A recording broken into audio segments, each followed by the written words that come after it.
right. Now, last week in this class, we set up our virtual machines, right? Yes, sir. And what we want to do today is, again, get a little bit more oriented to the VirtualBox environment. And what we want to do is, all of our machines are empty right now, okay? But we want to go back and, oops, hang on a minute. There we go.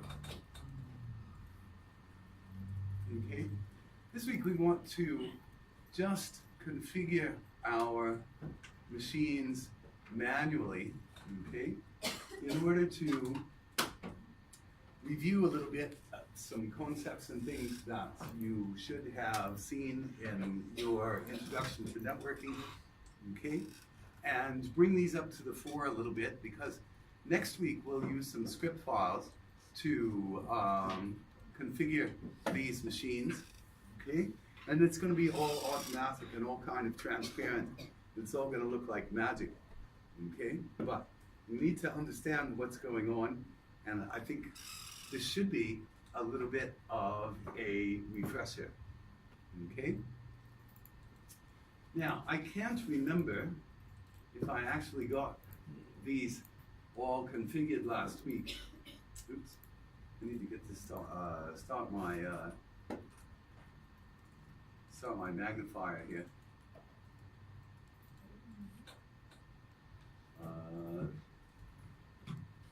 Can we do 2.0? Let's see if we can do 2.0 zoom and get by with it, okay? But last week I created my virtual machines in one folder on my disk D here, which is a removable disk properties, okay? It's created it on my USB drive, okay? But since I have everything in one space here, I've got a folder for the gateway where it keeps the, hang on a second, let me just turn this on. File name extensions, always useful, okay? It's got a VirtualBox machine definition file, which is again an XML file, okay? It's got the VDI, which is the virtual disk image. That's the one that's 200 KB, okay? And it's got some log files there. And it's got a folder like that for each one of my machines. It's got my IP utility here and my run VBox utility here, okay? It's got my ISOs that I downloaded from the website, and it's got my virtualbox.xml configuration file.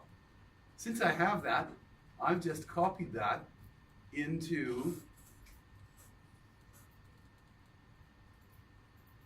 C users public downloads, okay, because this public one, Windows will allow pretty much anything, okay. I just used downloads because I didn't want to use documents. So I've got everything here, so I can start it from here just as easily as I can start it from my USB drive. And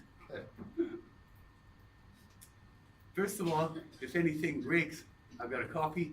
And secondly, it'll run a little bit faster from the hard disk than it does from the USB drive. Okay, so that's all I've done. I've got everything here. Okay, I'm going to use my run VBox utility because this is what makes it portable. Promise me take a look at this. Let me just do this real quick. See if I can find. Ouch. I'm going to turn this magnifier off because it makes too many shadows.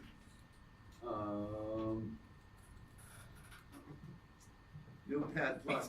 There we go. We start up Notepad++. Just going to drag this virtualbox.xml into Notepad++. Okay. And look what happened here. Okay. Recent list is HSSNVM it's H all the way across. And all of these are all H's, and all of these are all H's. Okay? So this is just one weird thing about VirtualBox, is that it uses these absolute paths. And the runvbox.exe utility, okay, all it does is change this part from whatever it is there to whatever it should be now, so that when after we run this, I can show you this again. But this virtualbox.xml is going to now have C users public downloads HSSN VM rather than HSSN VM. It's just going to replace that for me. So we can look at that a little bit later. Wait a minute, I need to close that file in Notepad++, because it's going to complain that it changes, because it changes every time VirtualBox is run. So I'm just going to start it with runvbox, okay? Looks for VirtualBox and asks you to select the location of the configuration file. Very nicely start it up right where I wanted it to. So all I have to do is this, and open. I can put this away. Oh, what happened here?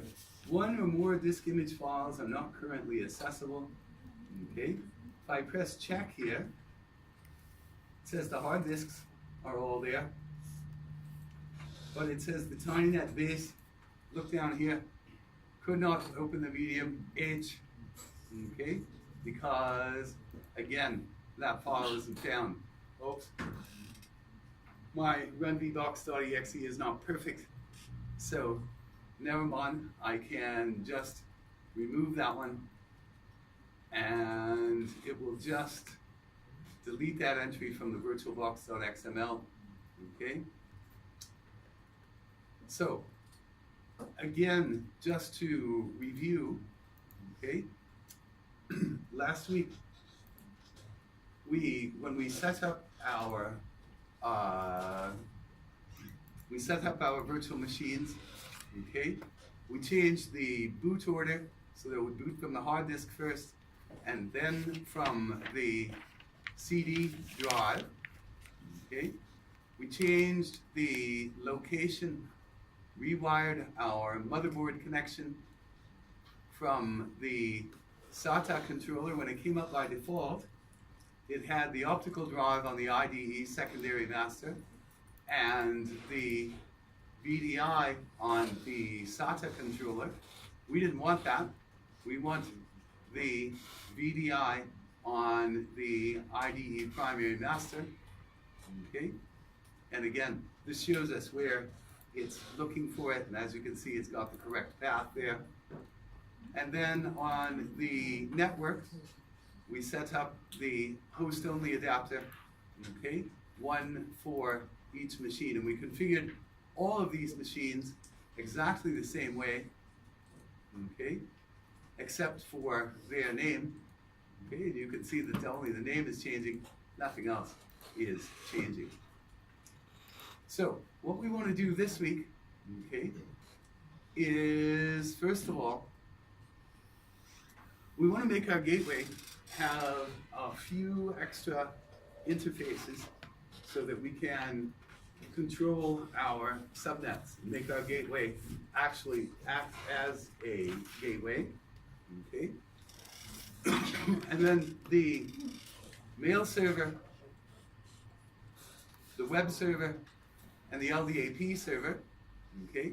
We're gonna put those on different subnets, and then we're gonna test and see if they can communicate with each other, and ultimately, we will check and see if we can get a web page in our Windows browser from a web server that's on one of our virtual machines, okay?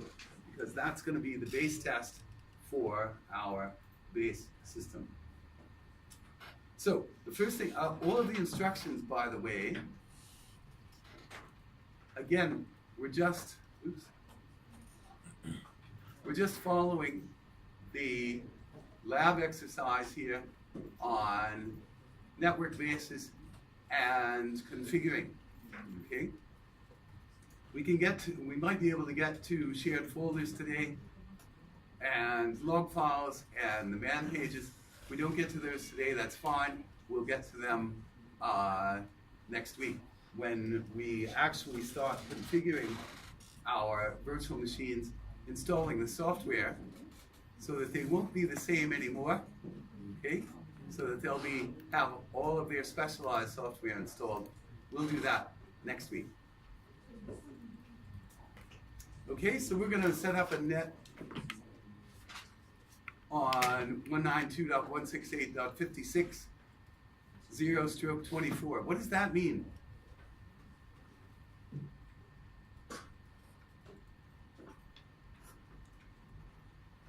Let me run back down here to that corner for a second. Ooh, push the image way out, didn't it? What does this mean? Network address. Sorry? Network address. It's the network address, and what's the stroke 24 on the end? Subnet mask. Subnet mask, right. It's just a different way of, what does that subnet mask represent, that stroke 24 represent in our normal sort of notation? 255.255.255.0. Yep, 3 255s and a 0. Why? 24 bits. 3 times 8 is 24, and each part before the dot is 8 bits.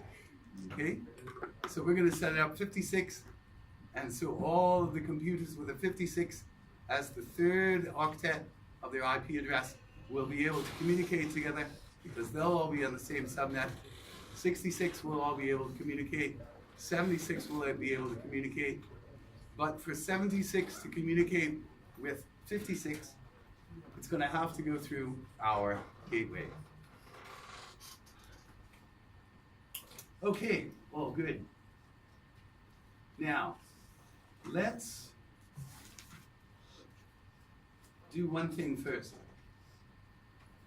Yeah, let's set up the gateway first since we're talking about that. Okay, so we go over here and choose our gateway and our settings. Okay, storage, all good. Our CD-ROM drive can be empty now, okay, because we installed the basic parts of the operating system.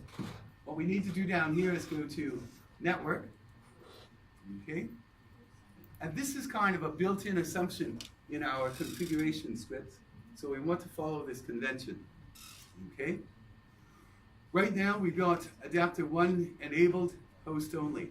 What we want to do is go to adapter 2, enable 2 as host only, and then adapter 3, and enable adapter 3 as host only, and adapter 4, and enable as host only.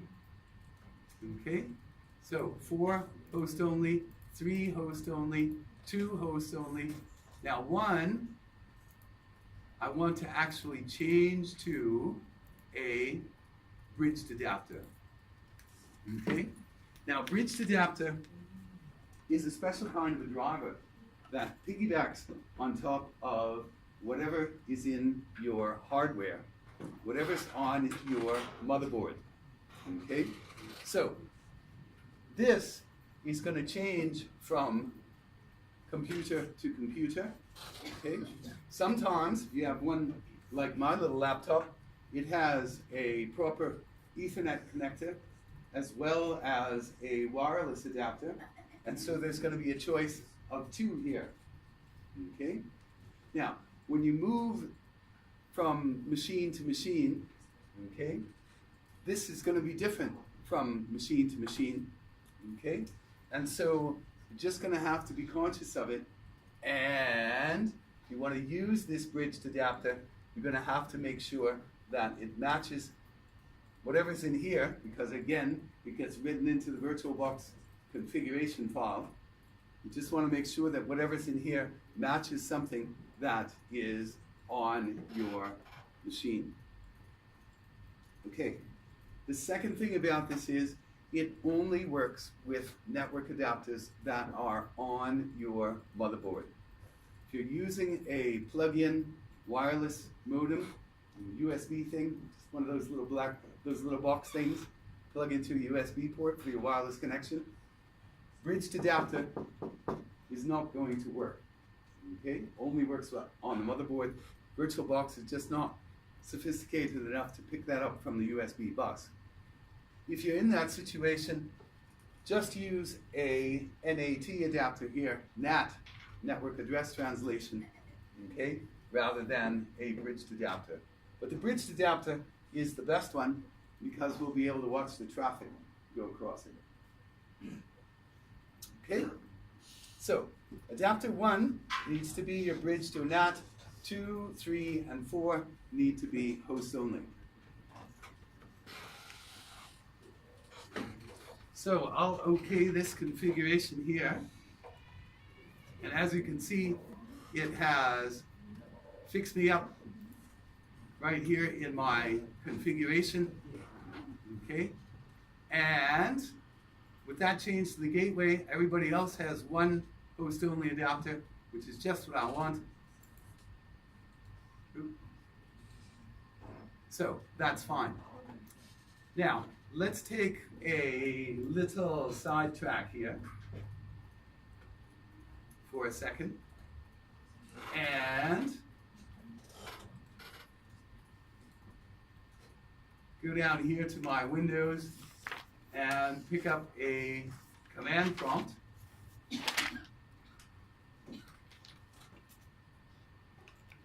What's the command I use in Windows to see the network configuration? Ah, very good. You have seen this before, right? ipconfig. Okay. So, got a scroll bar there. Ethernet adapter, okay, gives me a IPv6 address. We're not going to talk about IPv6, okay? It's got an IP address of 56.1, subnet mask, stroke 24, right? And then I've got, that's Ethernet 2. Ethernet 1 is 10.10.104.48. It's got its net mask. It's got a default gateway. And here's my command prompt again. Okay? What's the serious significant difference you notice between these two Ethernet adapters? One has a gateway and one doesn't have a gateway, right? So these three things, okay, again, we can leave off the IPv6 address. These three things are the three things that we need to configure to make our networks work, okay?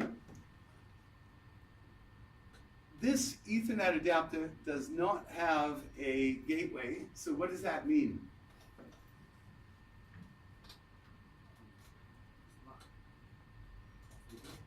It's a bridge network. Sorry? Is it a bridge network? A bridged network? Yeah. Okay, no, it's not our bridge network adapter. The bridge network adapter does not show up in this. It's invisible. Okay? This is actually our host-only adapter for the VirtualBox 1. And we can look at the configuration. We can go back and look at that, and we'll see that it has this IP address. We'll do that in just 1 minute. No, my point was that if we don't have a default gateway, this one is going to be limited to communicating with other machines on this subnet. It's not going to know how to reach anything else, right? Now, we're going to set up our virtual machines so that they do have a default gateway. We're not going to do that here because I don't have admin privileges on the lab machines, right? So we just want to keep that in mind. Good. So IP config, that's the way we see this in Windows, and good command line interface. I think that was that for that one. Oh, I know what I was just going to say here. Go back here to VirtualBox, and we look at preferences under the file menu. Okay, we can look at the network. Okay, host only networks. And here's our VirtualBox host only Ethernet adapter. And what do we got? 192.168.56.1. That was the Ethernet 2 that Windows recognized. Okay, is this host only adapter. And the net mask and the DHCP server is disabled, which is what we want because next week we'll have our own DHCP server. Okay, so all good. Now, I'm going to start the gateway first. This is a habit you really want to be in. Always start your gateway first, let it get completely started, and then start your other virtual machines. You can start others all at the same time, but your gateway needs to be running because, again, next week, it's the one that's going to be passing out IP addresses to these other machines. Today, we're doing it manually, but the gateway is the one to start first.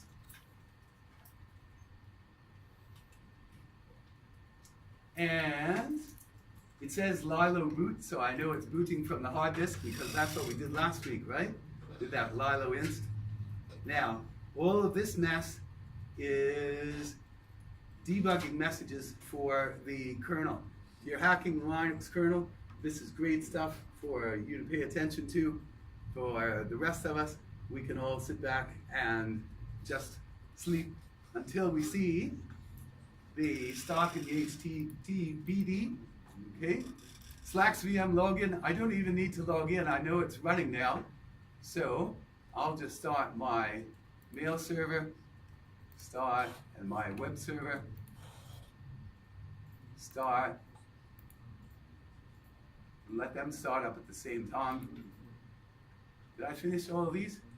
Yeah, looks like I did. Let all these start at the same time. You can see them pushing up their messages fast as they possibly can here in the background.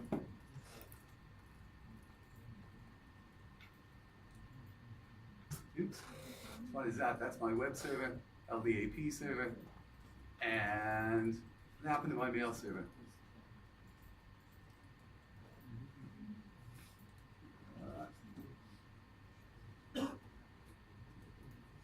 Okay, so everything's up and running. Let me see if I can get these organized a bit.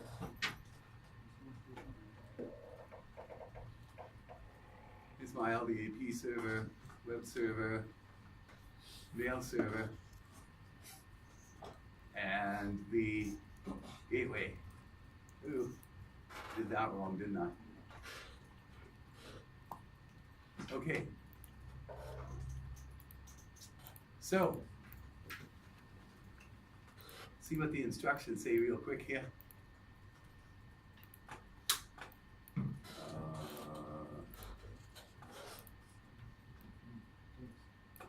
Wait a minute. Oh, I'm on the wrong one.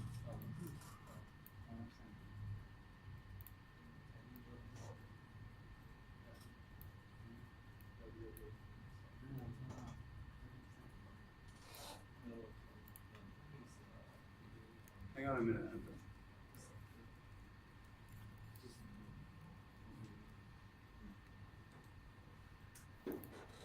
There we go. There we go. Okay. So, right. So now what we need to do is configure our interfaces. And again, we're going to configure these manually, okay? so that on the web server, we're going to give its only interface ETH0 a 192.168.56 address, and then on the gateway, we'll have an interface that will be on that same subnet, okay, with a different IP address. And then for the LDAP host, we'll set up a different one on the gateway with a 66, and for the mail host, we'll set up a different one on 76, okay? So let's start doing that for the gateway. Oops. Hang on a minute. There we go. Okay. So what we need to do is log into our gateway. How do we log in? What's my username? Root 2. Root. Oops. Let's get this settled here. There we go. Root. There we go. TOOR. Okay, now this is really, really important because this is another super good habit to be in. First thing, starting the gateway first, getting it running, then starting the other virtual machine. Second one is when you log into a virtual machine, you log in 3 times. Okay? Now, what we see here is what they call a virtual terminal on our virtual machine. Okay? And there are, in fact, 6 virtual terminals available for each virtual machine. Okay? Which means I can log in as 6 different users, or I can use them like Windows and have different applications running in each one.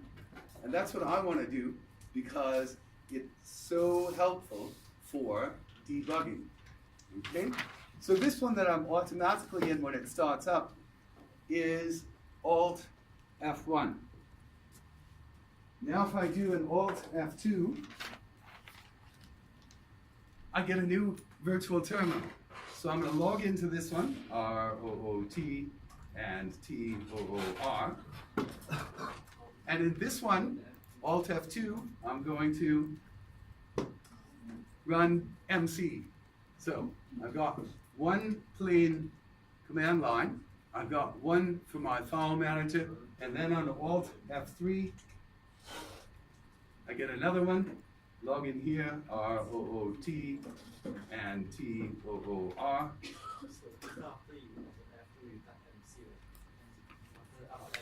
Alt F2, I log in on Alt F2 and type MC. And then I do Alt F3, I log into Alt F3, and I run HTOP. Okay, so HTOP is like the, what do they call it? Windows Task Manager. Okay, HTOP is our view of the processes that are running.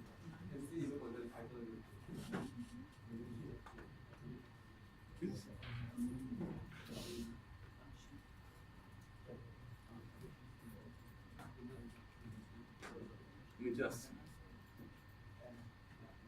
see if I can find that here. There we go.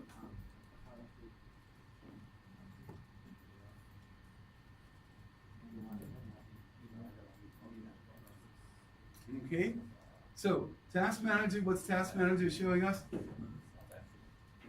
It's showing us the processes, it's showing us the CPU that they use, the memory that's used, disk, and network. Okay, and it's got the applications sorted from the background processes that Windows uses to run its various services. Okay, and as we can see, some of our applications spawn multiple processes. Okay, and then there's the Windows processes that service hosts, etc., etc., etc. And it's got the end task here so that we could kill off any one of these that we wanted to, if we needed to. Okay? It's just showing you users. Right, here we go. PID is the what? The process ID, okay, status, the username that started the process, right? The owner of the process, the memory, and a little description here. Guess what? That's what we've got here in HTOP as well.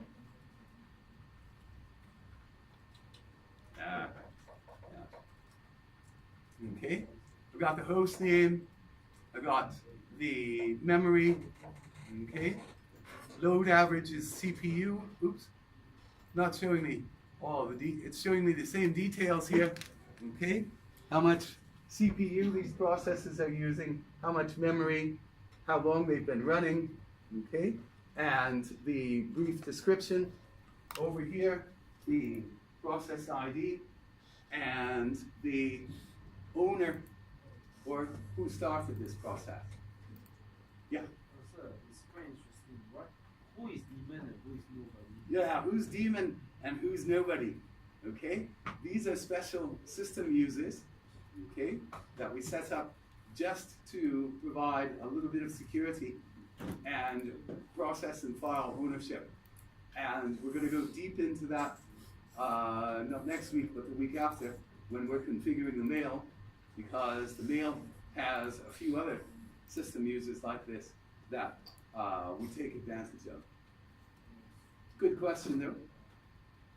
Okay, and as you can see, daemon here is running ATD, which is like a Windows scheduled tasks. Okay, nobody here is the owner of our monkey web server that we'll see smile and be happy before the end of our class today. Okay? This is going to be a really important screen when we start looking at our getting the other ones configured, because we're going to need to know if those services are running, and if they're not running here, we know that we've got a problem. We're never going to be able to get our mail delivered. We're never going to be able to do what we want to do. So, Alt F3, we log in and we get this HTOP here so we can monitor our processes. Alt F2, Alt F2, we log in and we start MC so that we can move around in our file system. And then Alt F1, I just type CLEAR, okay, and that's my plain shell prompt, my plain command line, okay, so that I can see what's going on and type in various commands. Okay, now, unfortunately, there is no MC for network configuration, okay, so we have to do this one at the command line a little bit. It's not that bad though. In Windows, we use the command ipconfig, okay? In Linux, we use the command ifconfig to do the same thing. Why is it got a different name? I don't know, just to keep us confused. Copyright, maybe. So, ifconfig, shows me ETH2, ETH3, but it looks like some stuff up above, and ouch, man, there's no scroll bar on the edge of my window. Oops. No scroll bar on the edge of my window over here where it's supposed to be. Okay. So what I need to do, I'm going to clear the screen again to get this command up at the top. 1A. Okay. I just touch up arrow and I get my ifconfig back. Oops, no I didn't. There we go. I'll put a space, and then I put this little character that we use for OR in C and Java programming. Okay, we refer to that here as a pipe, and then I say less. Now less, there was an old command called more that somebody thought could be improved, and so they improved it and called it less. That's computer science humor. Okay? But if I put it in like that, with that pipe character at less, okay, it means I can use the arrow keys to move down and move up until I get to the end. I got a counter down there that tells me where I'm at in the files. Okay? So, let's take a look at this one first. What's this LO down here at the bottom? Yep, localhost is the common name for it. Loopback address, proper name for it. Loopback interface. Okay? It's got an INET address of 127.0.0.1 with a mask of 255.0.0.0. Why? Okay, what that means is you could use 127 as a proper subnet, but everybody would be mad at you because it's so unconventional. Since the early days of the internet, we have had this whole Class A address of 127 reserved for exactly one IP address, which is 127.0.0.1. Okay? And as we say, local loopback, or we'll refer to it as localhost when we start using it. Go up a little bit, and we can see that, we start counting Ethernet interfaces from 0, not 1. So the first one is always going to be ETH0, and then it goes 1, 2, and 3. So I've got, these are my 4 interfaces that we just set up in VirtualBox. Okay? ETH0, again, that was the first one. And as you can see, it has an INET address, 10.10.104.1, okay, with the net mask. Okay, this is the bridged interface. If we go back to ipconfig, I'm not going to, but if we go back to ipconfig, we'll see that this is the same subnet that the physical Ethernet adapter is on. Okay, but this is the one that's available or visible to VirtualBox. That's the bridged one. We're not going to use that for anything special right now.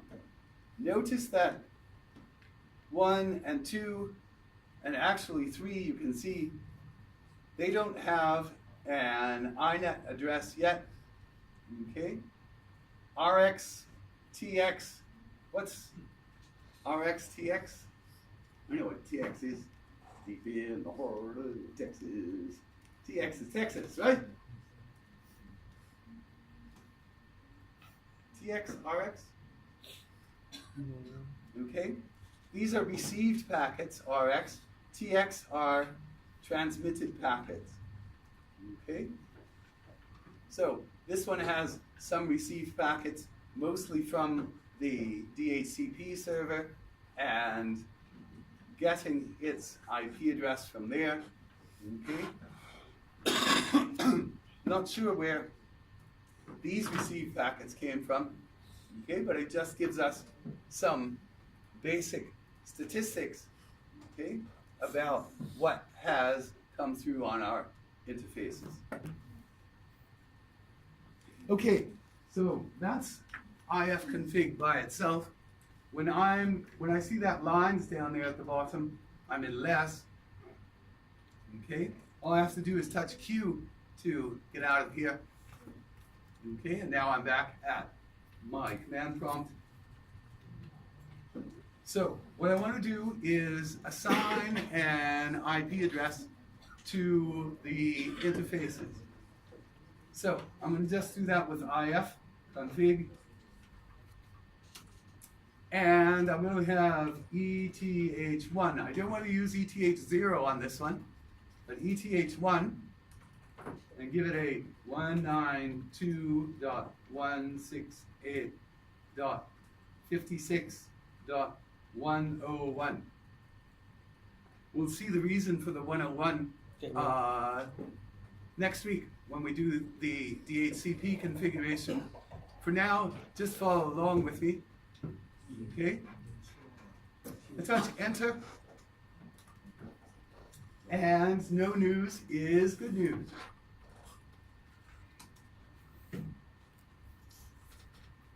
I want to do mostly the same thing. And I'm really lazy and I'm really bad typing. So what I do is I just touch up arrow. And I'll come across here and change that to ETH2.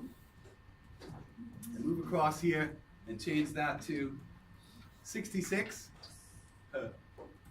How easy was that? And then I'll do it again. Come up here. Change this one to 76 on ETH3.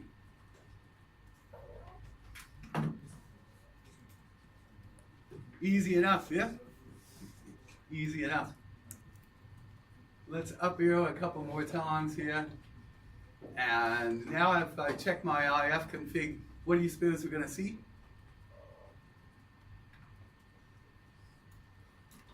Okay, my INAV address has been added in.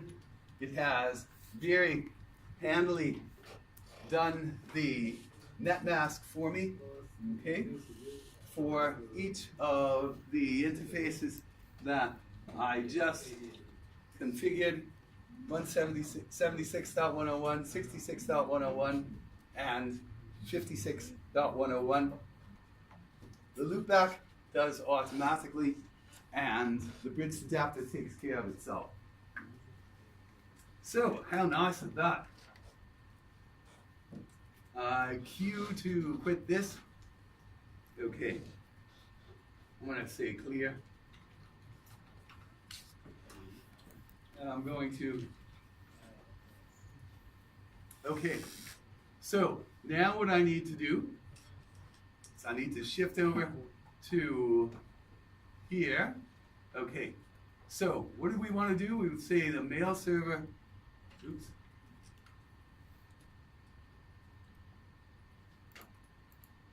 Okay, so let's put the web server on 56, LDAP on 66, and the mail server on 76. So on the mail server, ooh, that weird A thing there when it goes to screensaver, but just to backspace over that and ROOTTOR. Not gonna bother doing the whole thing right yet. I'm just going to say ifconfig ETH0, since this only has one host-only adapter, and 192.168.76. I need to give it, I'll just give it something that is bigger than 100. I'm just going to give it a 111. Okay, and again, if I just type ifconfig here, I see that I've got the address assigned, got the net mask, okay, and then I've got my LO. So let's do that for, this is my web server, up arrow, give it that, root, and TOOR, and ifconfig ETH0 for this one, and 192.168.56 this time, .111. No news is good news. And here's my LDAP server.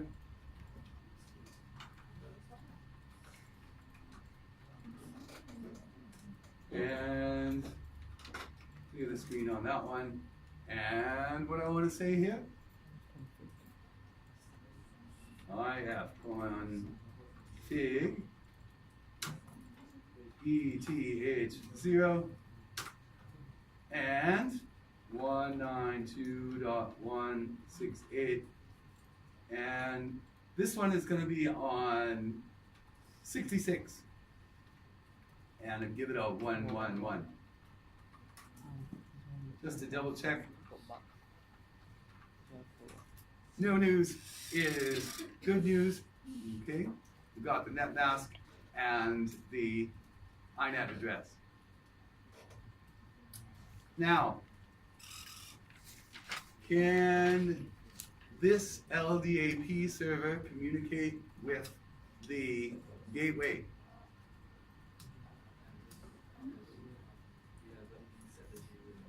We haven't set a default gateway, but on my gateway virtual machine, oops, hang on a minute.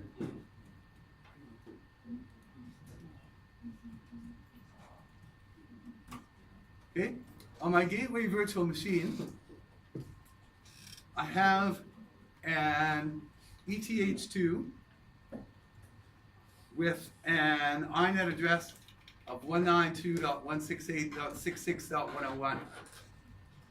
And over here, I have an ETH0 with an INET address of 66.111.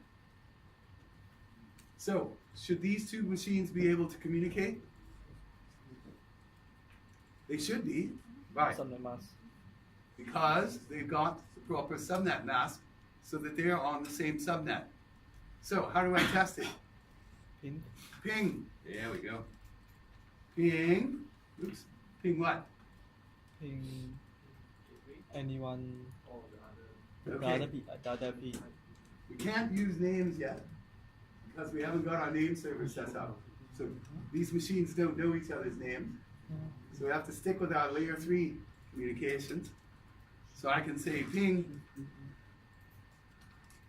192.168.66.101. Let's see what happens. Hey! Reply. 64 bytes from 101 sequence, the ICMP sequence. What's ICMP?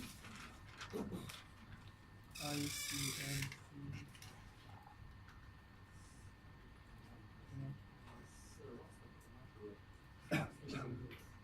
Sorry? For like, because this one, if we didn't type anything else, we will pure ping and unless we control C. Control C, that's right. But then, So- what is the one where you can ping process like amount and what actually? Okay. Good question. Let me just make sure that everybody heard what it was. Okay? If I just do this ping, okay, it's going to happily sit and receive 64 bytes at least 16 times. Sometimes it depends on the implementation. Sometimes they'll stop after 16. Sometimes they'll just keep on going and going and going and going. Okay? So the way to stop something that gets out of control like this is to use Control C. Okay?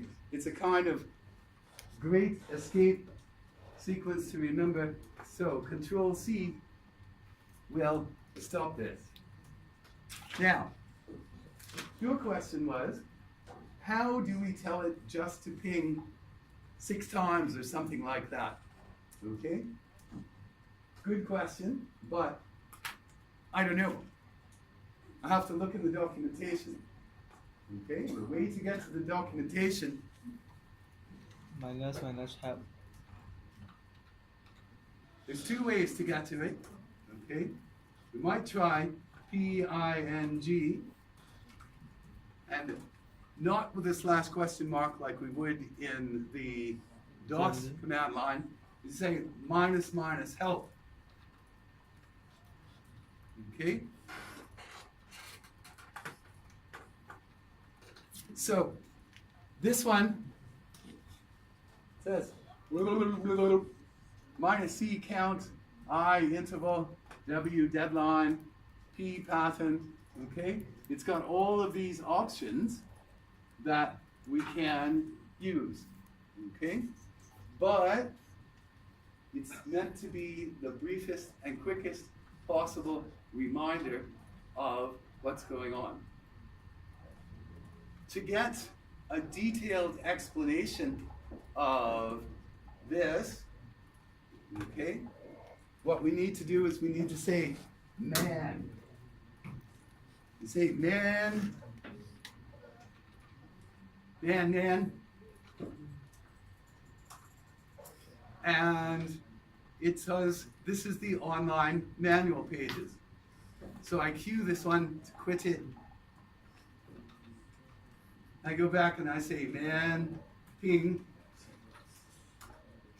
okay? And it gives us a synopsis. And it explains, you see that long line of stuff up here? LR, UBDF, NRQ, V, VA, AB.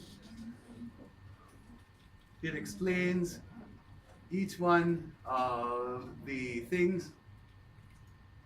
So, your question is ping minus C and the number of things you want to see. So, man page or minus minus help for the short one. Ping minus C6 192.168.66.101. Oops. Where'd you go? There you are. 1, 2, 3, 4, 5, 6, and stops. Nice. Okay. So, two more things that we need to do. Okay?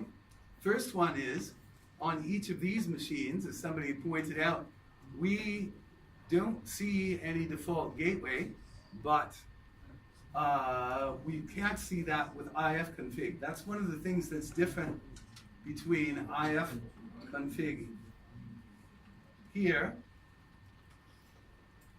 It doesn't say if there's any default gateway associated with it.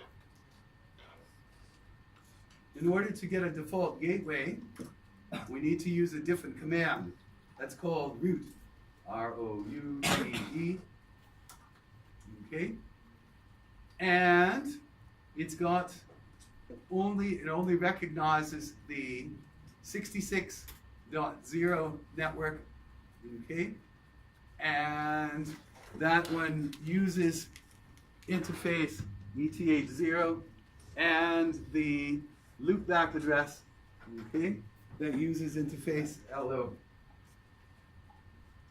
What we want to do is add in the default gateway. And so we say, guess what? Root, add, oops, space, the default GW,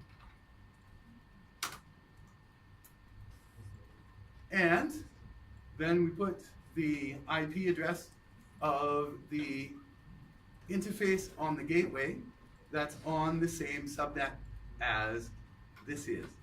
66.101. Okay, so that's right. That'll be 192.168.66.101. And again, no news is good news. Let's see what the routing table looks like now. There we go. Okay, since it's on the same subnet, it's going to be perfectly acceptable to the machine here. So what I need to do is repeat on the web server, root, add, default, GW 192.168.56.101, and repeat on the LDAP server here.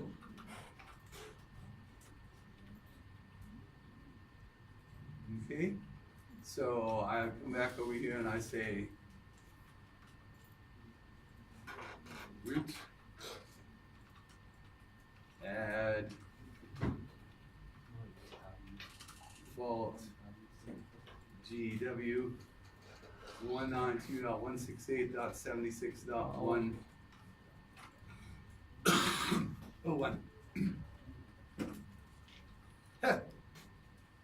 REOTE, command not found.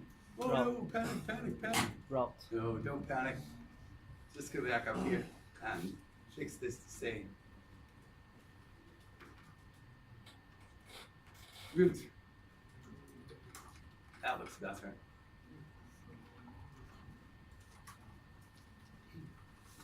Okay, so that's the two things that we needed to do on each of the servers here, was to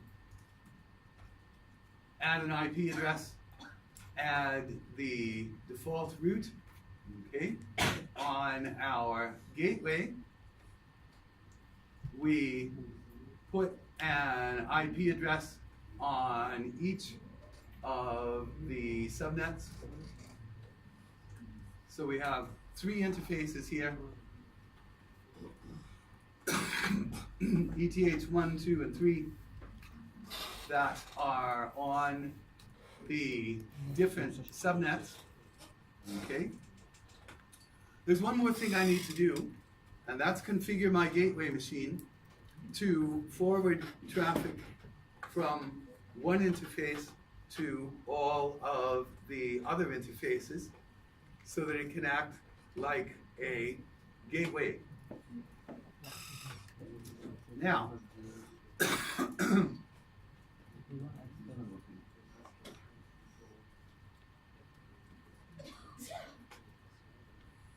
go back to our instructions here.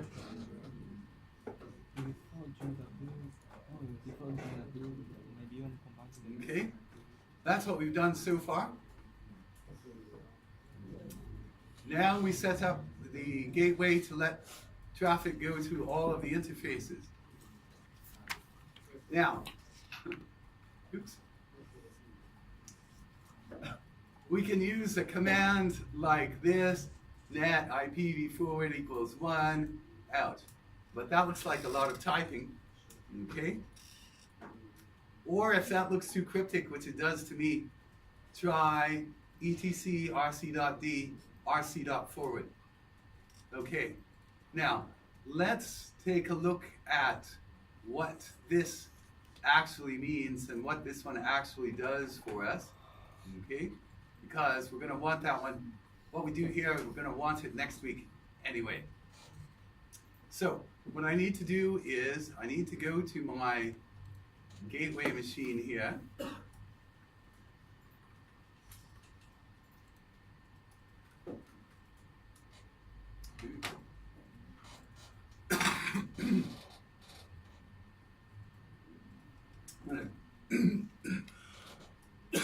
Excuse me. Oops, quit my IF config. Hang on a minute, this magnifier always messes me up. Okay, so I quit my IF config, clear this screen. I switched to my Alt F2 terminal, and this is my MC one. And like it said, I remember what it said. It said etc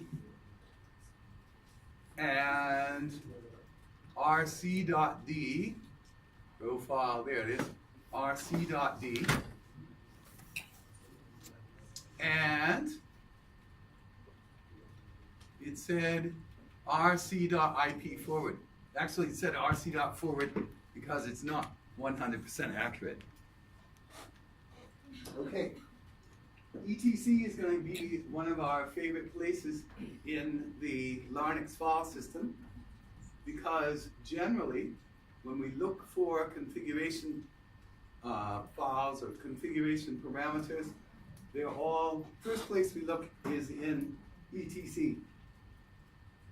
There are rare exceptions, okay, but most of the time they're going to be right here. Where's that tab? There we go.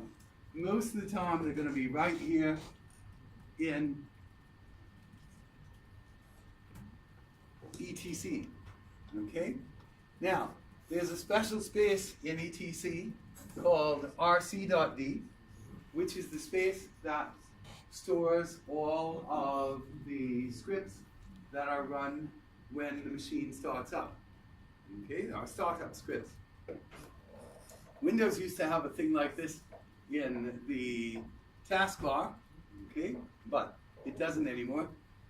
Okay, so over here, we've got some RC, everything here seems to be RC, okay, just so we know where to look for it, okay, just a naming convention for our particular one, okay. What did we say is the difference between these ones that are green with a star and these ones that are not?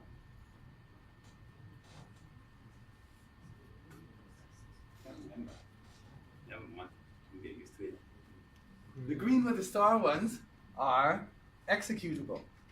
Okay? There's no, these are in effect the same as exe in Windows. Okay? The other ones are not executable.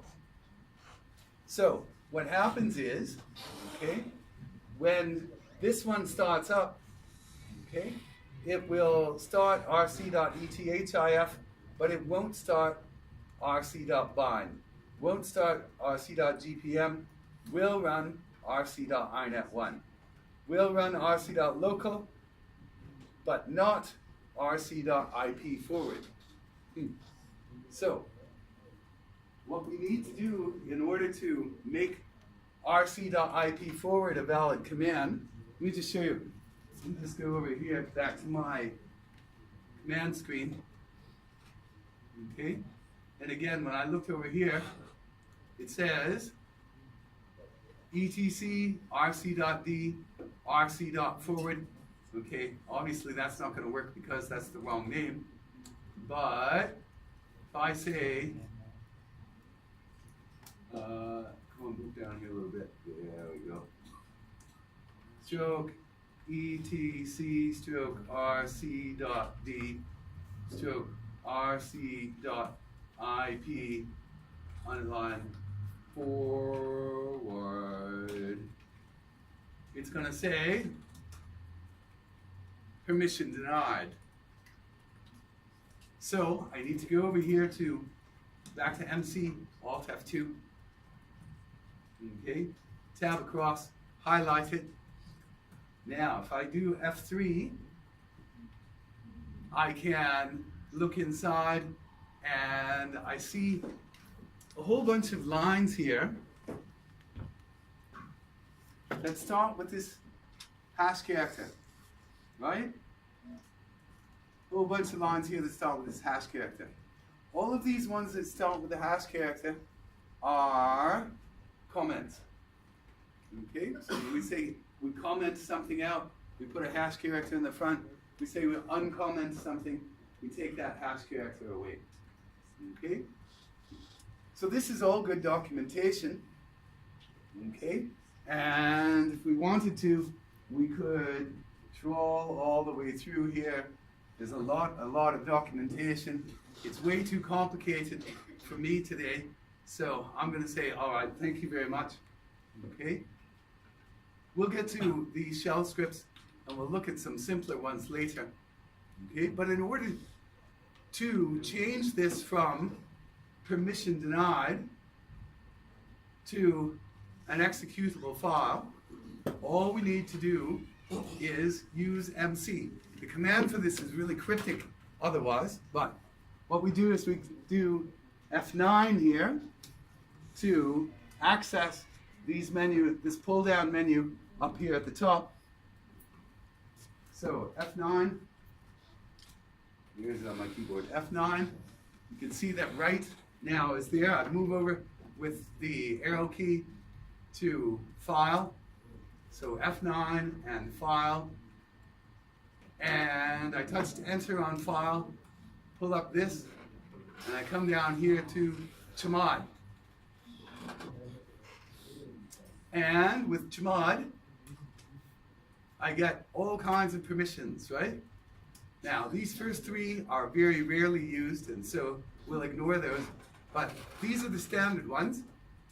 Read by the owner, which means that whoever owns this, who owns this one? Owner. Yep, who owns this one is owner. Owner name is root, group name is root. Okay, so if I'm logged in as root, I'm the owner. I can write or change that file, and now I want to execute and search that file. So to put that X there, I just touch space. To take it away, touch space.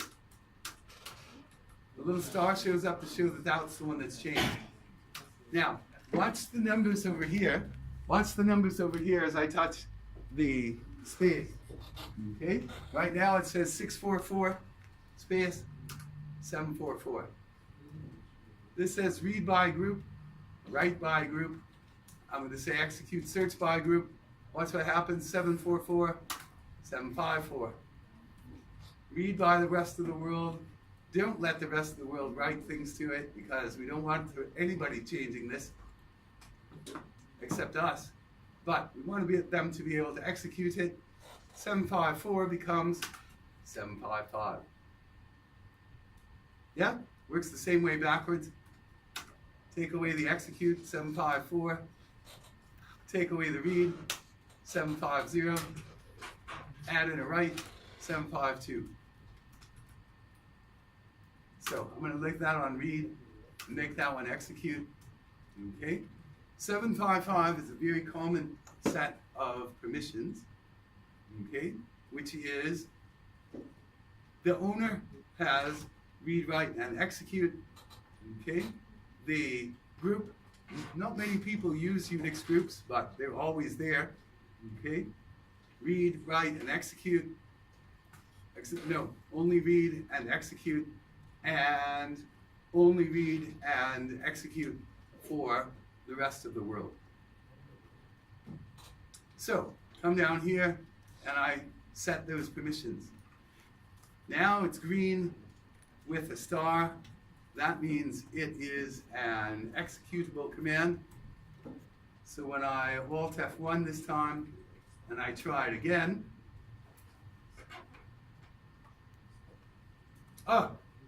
usage. Start, stop, restart. Okay? So, it's no longer permission denied, which means it can execute, but it also means that just the command is not enough. I have to either put start, or put stop, or put restart.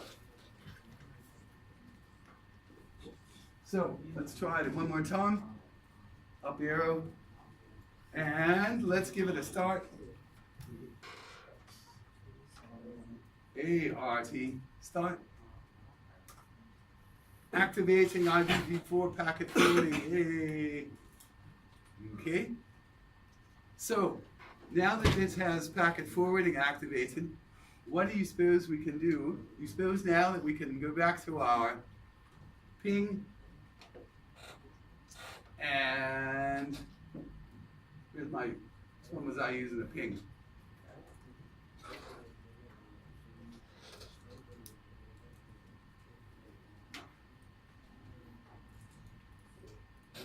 Okay, so let's try, which one am I on here? Mail server. Okay, what's the IP address of the mail server? I can't remember. Okay, but IP config. on our, yeah, we can do IP config, and get the whole I thing. am perfect. Or we got a utility for Windows and it's on our virtual machines, is I can just type in my minus IP, yeah, and it'll tell me the machine name and then tell me what the IP address is and the net mask. Okay? If you downloaded the zip files from the Moodle, you could find the my IP for Windows, okay, which does exactly the same thing for us, just to make life a little bit easier. Okay, so there we go. 192.168.76.111. Let's try to ping. Oh, how do we say not to do it forever? Yeah, minus C, that's what it was. Count. Minus C 4 and 192.168.56.111. Which one is that? Ooh. All we gotta do is check real quick. Web server. Oh, there it is. Web server. The web server. Okay, so let's see if the mail server can ping the web server. Ah, look at that. Very, very nice. That means that the mail server contacted the interface on the gateway that's on its same subnet. The gateway passed that from that interface over to the one where the web server is on, and then the web server picked that up and reversed the whole process. Went back to the same interface on the same subnet, gateway moved it along to the proper interface, came out and got back to the mail server, all in half a millisecond. 1/2 of 1,000th of 1 second. That's all that process took. After the first time, when it took 8 milliseconds. Okay? So, 0% packet loss. Ouch, man, how brilliant is that? I'll show you guys again. Okay, everybody got their pings going? Oh, the TV drive. TV drive. Right. So big one. PCB. So, But it's one like, more I step think this one 1 GB or more, so 2 GB. is to go back to our Windows browser, to turn off my magnifier here. It's okay. One more step is to go back to my Windows 500 browser FPS update already password. and I can put shrink this down a little bit. And open a new tab here. There's also enough about And in my new tab here, I'm going to type 192.168.56.111 stroke. Okay? Remember when I did my IP here, what did I see? Okay? I've got an interface that's on 192.168.56. Okay? That's my VirtualBox host-only networking interface. Okay? So if I just type this into my browser like this, what's going to happen? connect to the mail server. It's going to contact that. What's it going to do? It's going to try to contact this 111. And will it work? Yes, because it's on the same subnet. And monkey web server running in your system. Smile and be happy. Okay? So if we can get this far, this means that our system is ready for us to start using our Windows browser to send and receive the mail once we get the servers all set up and configured. But this is the basic screen for that. Let's see if I can contact the 76.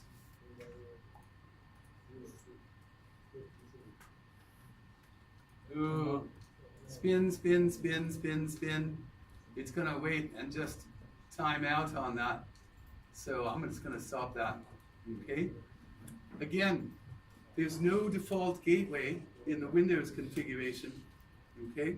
So it can only contact the ones that are on its same subnet.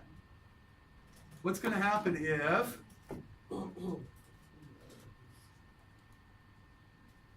I contact 192.168.56 101. 101. Yeah. Actually, I see the same thing because Monkey Web Server is running on all of our virtual machines. We can see that. We actually already did see that on the gateway when we did Alt F3. Oops. H-top shows Monkey running right here, okay? And if I want to, what if I want to stop that process? NPCI shut down. Sorry? ACPI shut down. ACPI shut down. ACPI shut down? No, same thing. This has got the same thing as MC.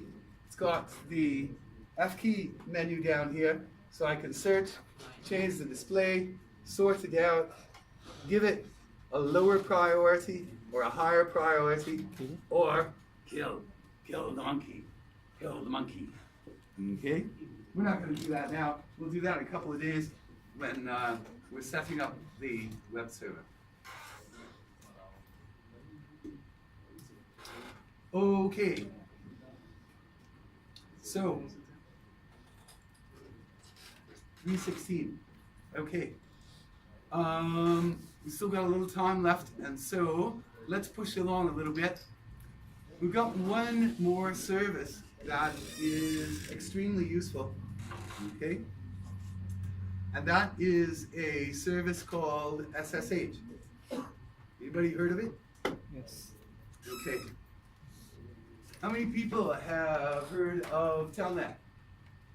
Telnet, okay. Telnet was an old application to allow you to log into a machine remotely, okay? And there was a counterpart to that one called FTP, okay? File Transfer Protocol, so that you could move files from one machine to another. The problem with those was they were made back in the day when the internet was not very big and the users were not very sophisticated, and so there's no security. SSH has security built in. So all of the data that's transferred across the network is encrypted. Okay? So with Telnet, it goes in plain text, and if somebody's listening with a packet sniffer like Wireshark, they can get the plain text password, and they can catch all of the traffic in plain text and replay it back or modify it or whatever. With SSH, it's all encrypted, so they have to try to break the encryption, and there's lots of clever people that have studied this for a long, long time, and they feel that SSH is safe. Now, the reason I bring this up and the reason SSH is important to us, first of all, in a few weeks' time, we'll go into the details about certificates and algorithms and things like that. But the question becomes, how do we move files between the virtual machines? Okay? Could try retrieving things from web pages, but what I really want to be able to do is I want to be able to copy something off the internet and get it onto my virtual machines. Or I want to do something on one virtual machine and move it over to another virtual machine. For us, SSH is the best way to handle that process. Okay? So, while we're here, while we're here in our gateway in etc rc.d with its startup scripts, okay, we want to go down and look for one. Look at this. Here's one, rc.sshd. Take a quick look at it. Okay. SSHD start. Start, stop, restart the secure shell server. Just what I want. Okay. Got the keygens and the restarts. Whoa, okay. Anyway, still looks a little bit complicated, but never mind.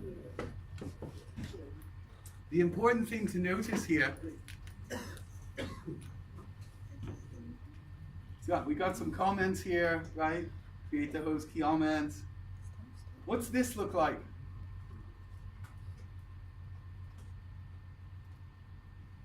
This should look like a programming structure that you should be vaguely familiar with at least, right?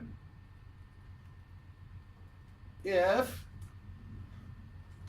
then, key. Right? So we got an if statement here. This is the condition. It says if etc SSH host key is not readable, then create one up, okay? And again, okay?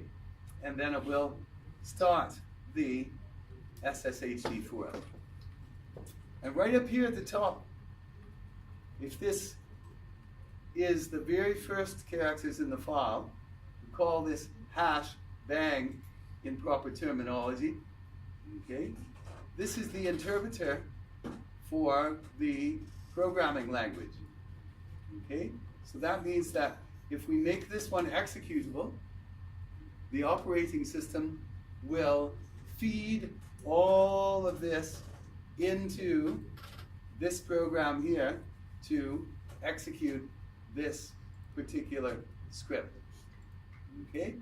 And this one happens to be SH, okay? You can also use PHP, you can also use Perl, you can also use a bunch of other interpreters for various scripting languages. So, now that I've seen that, all I have to do is the same thing we did before, which was what?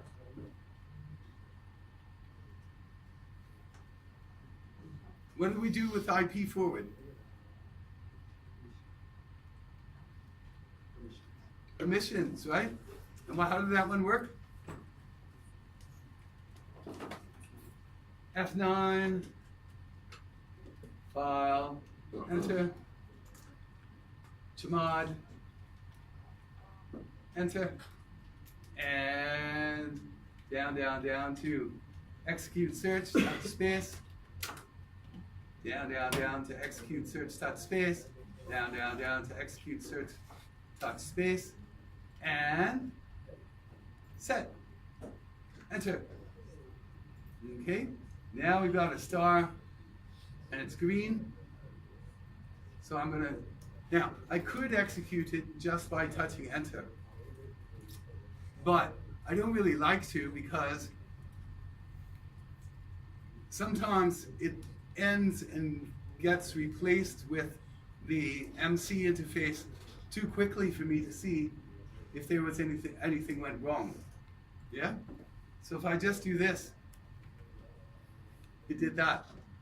Did it work? Did it not? Can't tell, right? So I always just go over here and do it the same way we did before. Let me just clear this off.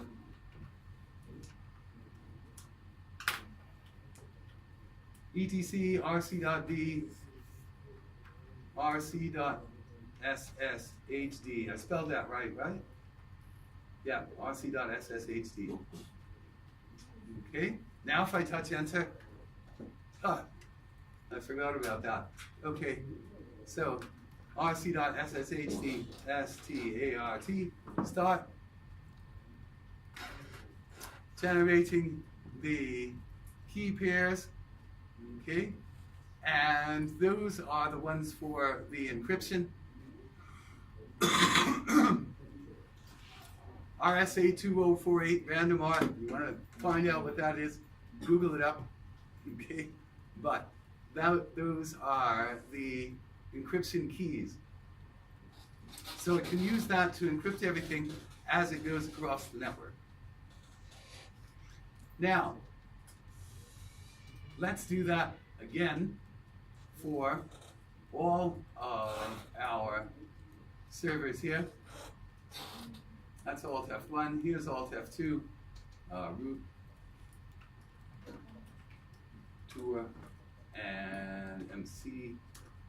And I go to etc rc.d and rc.sshd, and then F9 and file and chmod and turn on execute for everybody. Set Alt F1 and etc rc.d rc.sshd start.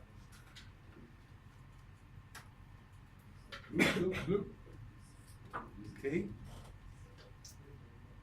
So now if I look at htop, Alt F3, root toor htop. Okay. If I shift over a little bit on the thing here, I can look down through the list. And there it is down at the bottom. User sbin sshd running as root. So that process is up. And we do it one more time for my web server.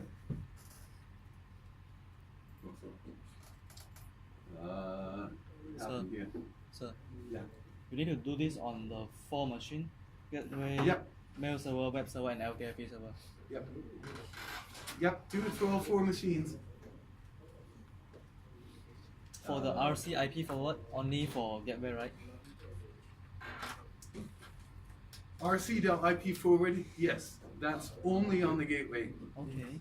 But for SSHD, Yeah, you it's want 4 it machine. on all 4 machines. Yeah, I know. It's too much manual work, but trust me, you only have to do it once if you do it in the startup file, because next time I reboot, it's already there and it's going to start up for me because I made it executable and it's in the right place.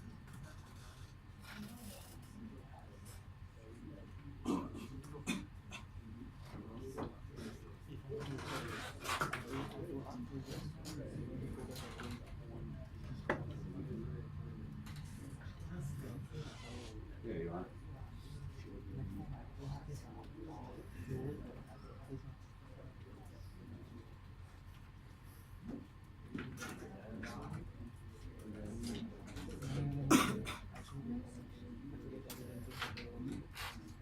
And oops.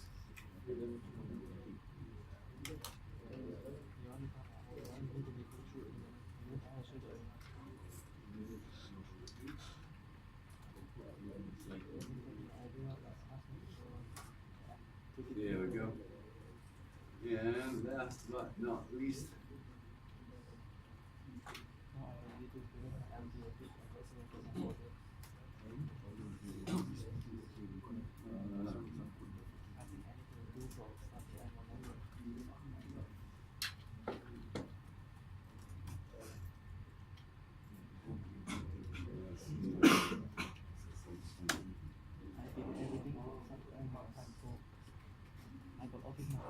File chmod x set and etc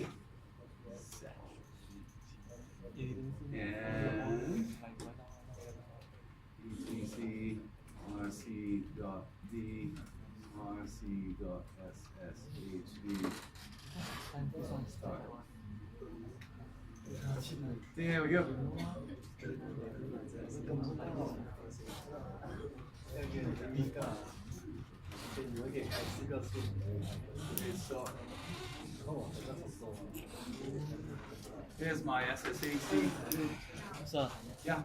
the hash code is the task manager of the Linux, and then it's for checking the service are running or not. Is it? Correct. Okay. Correct. Let me write command. Stop. Okay.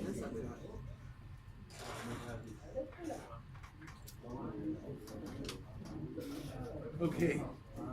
Now, once you get SSHD running, okay, there are a couple of different things that you can do. Just going to show this very briefly because I think everybody's kind of in the mood to get out of here just like I am. Okay, but just very, very briefly, I'll show you two things.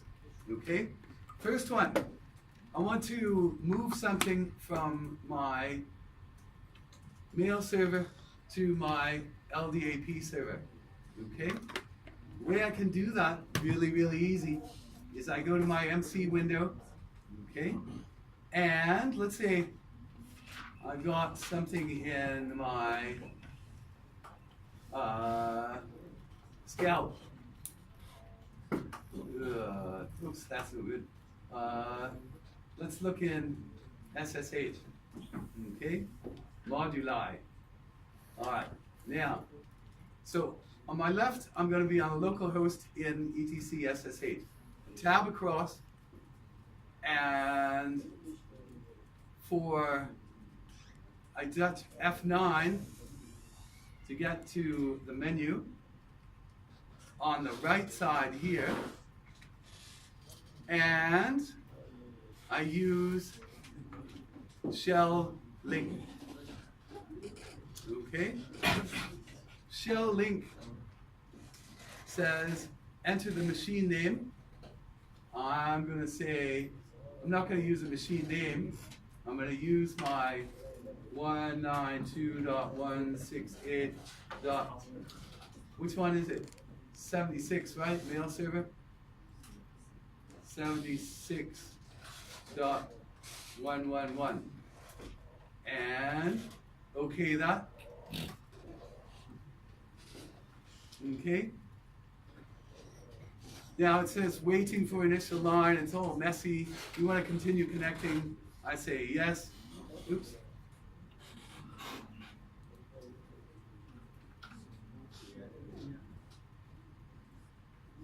How come I can't type on this one now?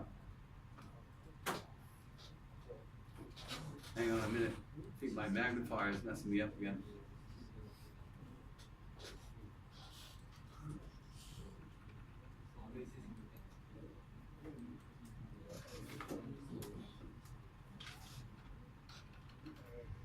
Oh, somehow I can't type. Oh, just doesn't show up. I type YES and it's invisible. And now it says root password TOOR. Okay, and let me pull this back up in the magnifier here. Oops. Pull this back up in the magnifier here. Oops. Do it again. Okay. So now you can see it's a little bit messy. Okay?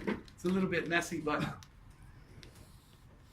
over here, this is my LDAP server. Over here is the other machine. And this is a one-way connection, okay? New server. It says on the website, I can't remember which way it is, but can copy from one to the other, but you can't go the other way, okay? So it's easy enough though, because you can do this on the other machine, and then you can use two virtual machines to move things back and forth between your virtual machines. So, Yeah. this one you are using the IP address, but can we use the default gateway to move? You've got to have some way to move things. You've got to have an application to move things around, and so. Not a must to move in MC. Sorry. It's not a must to move in the Midnight Commander. Yeah, there is. Okay, and that's what I'm saying. If you use MC, it's really easy to copy things back and forth. Now, I wish I can't. So like this one is just like mounting Yeah. another IP address thing inside here. Absolutely correct. It's like actually creating a shared folder, but actually sharing the whole disk. Yeah? So I can move around here anywhere and move things from place to place on these servers.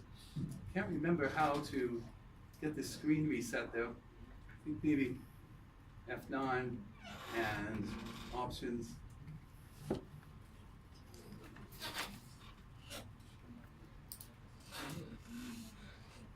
Yeah, it's not there.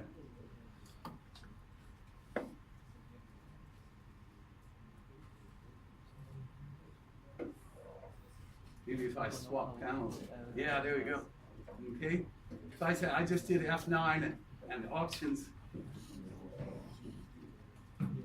and oops, no, F9 and command and swap panels, that redrew the screen so I can see everything again, fix the screen in MC. Okay. So that's a great way to get oops. That's a great way to move things between virtual machines. I go back to the root. I'm disconnected from it now. Okay. The other great way is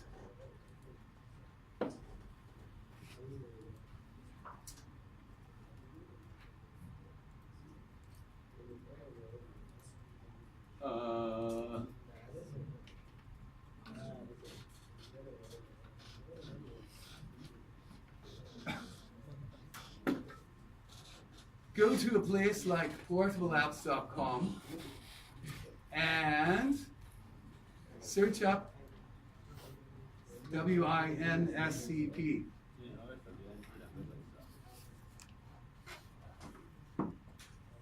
Okay. This one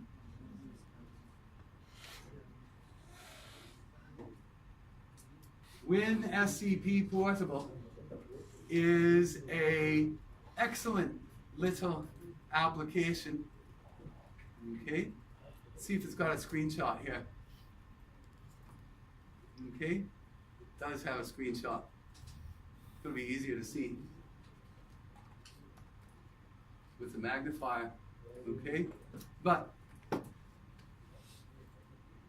using the same technique that we use to get the web page, okay, you can have your Windows machine on this side and either your web server or your gateway on this side to move things off your Windows computer and onto your virtual machine. As long as SSH is running on your virtual machine, because they use this SSH to make that channel. And again, just like MC, you've got this one on one side, this one on the other side, copy things across, delete them, whatever you need to do on your virtual machine.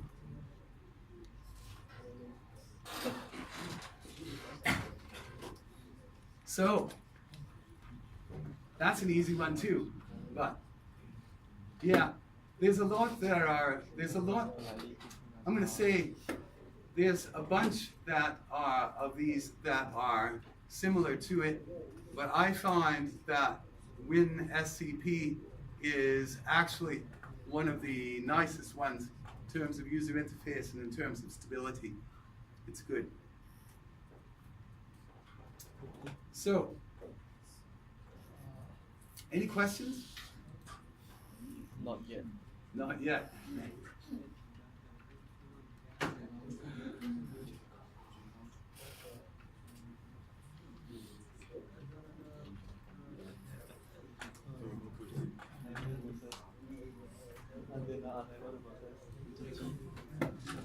IP 你 start 了 OK 你的 IF config 有没有咩？ now my IF complete got 啦 now 还有你 restart 啊？ IF 打开有地方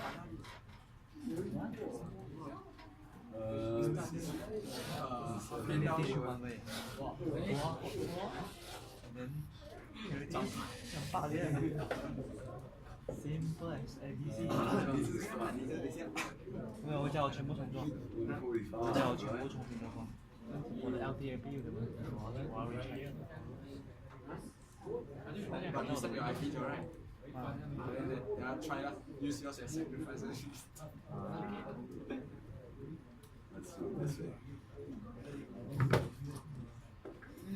So, Okay. I get off recording, off recording.